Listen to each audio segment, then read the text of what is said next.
Number अगर हम 3 की बात करते हैं तो पार्ट नंबर 3 में हमारे पास जो वैल्यूज़ है वो 9 माइनस 3 आयोटा है। ब्रैकेट आगे माइनस फिर माइनस ब्रैकेट स्टार्ट है 7 माइनस 3 आयोटा ब्रैकेट।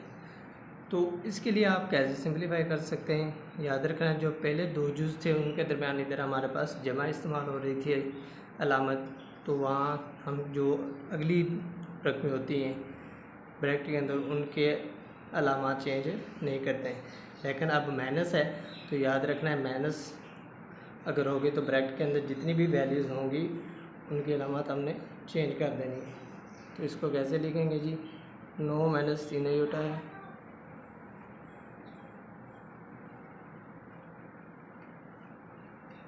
आगे। अब माइनस है, माइनस को ज़रब दें जमा के साथ तो माइनस 7 आ जाएगा, और माइनस को जब माइनस से ज़रब दी तो जमा का 3 आयोटा है।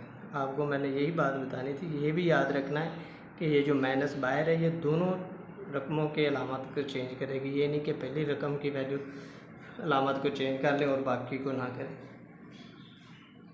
तो अब इसके बाद हकीकी पार्ट को हकीकी पार्ट कर लें, 9 माइनस 7 आ जाएगा और माइनस 3 आयोटा और जमा का 3 आयोटा आ जाएगा।